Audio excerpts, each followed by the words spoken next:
ನಮಸ್ಕಾರ ಎಲ್ಲ KCET ವಿದ್ಯಾರ್ಥಿಗಳಿಗೆ very welcome back. So Karnataka ಒಂದು ಏನು ಮಾಡ್ತಾ ಇದೆ ಅಂದರೆ ಕಮಿಟಿ ಒಂದು ಎಕ್ಸ್ಪರ್ಟ್ ಕಮಿಟಿ ಫಾರ್ಮ್ ಆಗಲಿದೆ ವಿದ್ಯಾರ್ಥಿಗಳೆಲ್ಲರೂ ಕೂಡ. ನಿಮಗೆ ಗುಡ್ ನ್ಯೂಸ್ ಏನಪ್ಪ ಅಂದರೆ ಇನ್ನೊಂದು 3 ದಿನಗಳಲ್ಲಿ ನಿಮಗೆ KCET ಏನು ಮಾಡ್ತಾರೆ.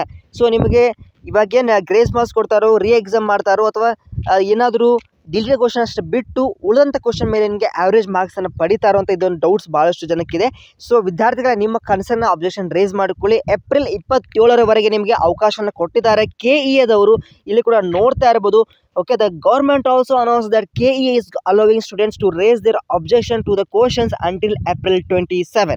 ಸೊ ವಿದ್ಯಾರ್ಥಿಗಳೆಲ್ಲರೂ ಕೂಡ ನೀವು ಅಬ್ಜೆಕ್ಷನ್ ರೇಸ್ ಮಾಡ್ಕೊಳ್ಳಿ. ಸೊ ಭಾಳಷ್ಟು ವಿದ್ಯಾರ್ಥಿಗಳು ಎಕ್ಸಾಮ್ ಮಾಡೋಣ ಸರ್, ಗ್ರೇಸ್ ಮಾರ್ಕ್ಸ್ ಕೊಡಿ ಸರ್, ಅಥವಾ ನಮಗೆ PCMBಯಲ್ಲಿ ಜಾಸ್ತಿ ಪರ್ಸೆಂಟೇಜ್ 75% ಇಟ್ಟು KCET ಬರೀ 25%, ಅದರಲ್ಲಿ ಕೂಡ ಯಾವ ಡಿಲೀಟ್ ಆಗಿಲ್ಲ ಅಂಥ ಕ್ವಶನ್ಗಳಿಗೆ ಮಾತ್ರ ಸೊ ಅದ್ರ ಮೇಲೆ ಮಾರ್ಕ್ಸನ್ನು ಕೊಡಿ ಅಂತ ಭಾಳ ಜನ ಹಾಕಿದ್ದೀರಾ. ಓಕೆ, ಸೊ ನಿಮಗೆ ಏನು ಅಬ್ಜೆಕ್ಷನ್ಸ್ ಇದೆ, 45 ಕ್ವಶನ್ಸ್ ಕೂಡ ಫ್ರಮ್ ನಾನ್ ಸಿಲೆಬಸ್ ಬಂದಿದೆ ಅಂತ ಏನು ಅಬ್ಜೆಕ್ಷನ್ ಕೊಟ್ಟಿದ್ದೀರಾ ಅದು ಟ್ರೂ ಆಗಿದೆ.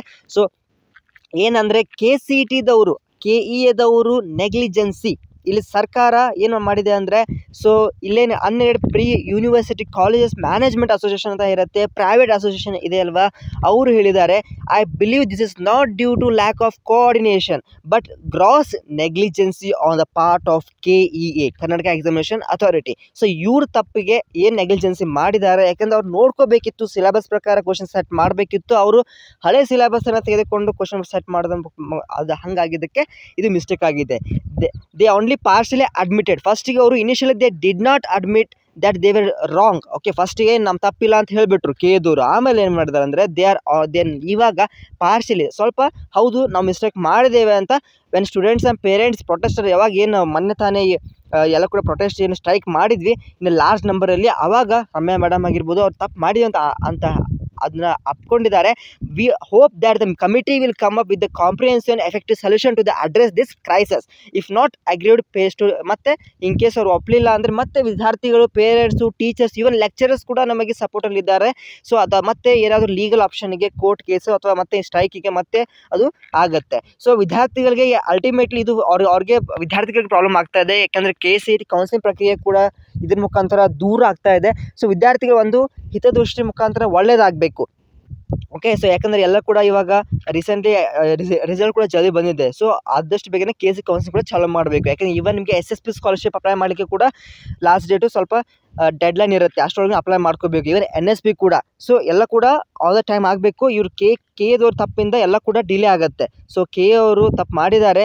ಸೊ ಅದಕ್ಕೆ KS allowing students to raise their objection until April 27. So objection ನೀವು ಕೂಡ ರೈಸ್ ಮಾಡಿ, ನಾವು ಕೂಡ ಮಾಡ್ತೇವೆ. ಓಕೆ, ಸೊ 45 ಕ್ವಶನ್ ಏನು ಔಟ್ ಆಫ್ ಇದು ಸಿಲೆಬಸ್ ಬಂದಿದೆ ಅದ್ರ ಮೇಲೆ ಅದು ಒಂದು ಡಿಸಿಷನ್ ಮಾಡ್ಕೋಬೇಕು.